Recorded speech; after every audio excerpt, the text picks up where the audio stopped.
BFM Business, BFM Patrimoine, Pépites et Pipo. Notre guide ce matin dans la côte parisienne, c'est Pierrick Bauchet. Bonjour Pierrick. Bonjour Cédric. On vous retrouve en direct depuis Innocap Gestion pour jeter un œil sur Virbac ce matin. Virbac, qui n'est pas une recommandation d'investissement, mais un exemple parmi nos convictions. Virbac, 6e laboratoire pharmaceutique mondial spécialiste de la santé animale. C'est une ETI familiale, une ETI innovante, très internationale, qui a réalisé des ventes de 934 millions d'euros en 2020, bien équilibrées entre les animaux de compagnie et les animaux de production. La santé et le bien-être animal ont historiquement été au cœur de la stratégie de développement de Virbac, et cette philosophie est à l'origine d'un positionnement singulier, avec de très solides positions de numéro 1 mondial sur certains segments du marché des animaux de compagnie, comme les vaccins, la dermatologie, le dentaire ou la reproduction. Nous sommes actionnaires de Virbac au sein de notre gamme de fonds quadriches. Depuis son arrivée en 2017, le nouveau CEO, Sébastien Huron, a mené tambour battant un repositionnement qui est encore en cours, assorti d'une exécution opérationnelle remarquable, avec à la clé de nombreux relèvements d'objectifs de croissance et de rentabilité en 2019, avec des résultats qui ont été en hausse de 39%, et une résilience tout au long de l'année 2020, avec des ventes en hausse d'environ 6%, à devises et périmètres constants, et une rentabilité qui a été plus élevée qu'initialement prévue.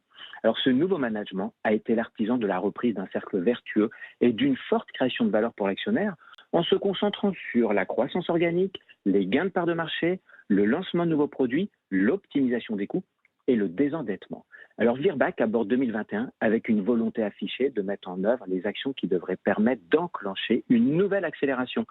Virbac devient nettement plus offensif sur ses investissements, qui vont être renforcés dans l'outil industriel et dans les systèmes informatiques. Virbac devient plus offensif sur ses conquêtes de nouveaux marchés, notamment l'alimentation spécialisée pour les animaux de compagnie, avec des projets en Chine, au Brésil, aux États-Unis, et également sur le marché des médicaments pour les animaux de production, avec un projet d'entrée sur le marché américain.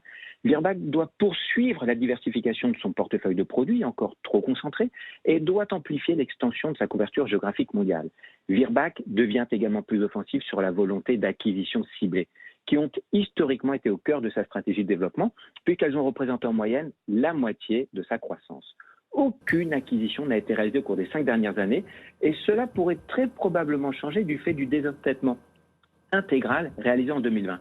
Alors ces investissements, très offensifs, vont nécessairement peser sur la rentabilité, mais les perspectives d'accélération de la croissance organique et le développement du levier opérationnel au cours des 2 prochaines années nous semblent solides et probablement très sous-estimés par le consensus. Alors justement, Pierrick, pourquoi cette espèce de mollesse, on va dire, du consensus ? Alors, pour nous, ça vient principalement du positionnement de Virbac. Virbac est très fort sur ce segment du marché des animaux de compagnie, qui est le segment qui bénéficie de la plus forte croissance.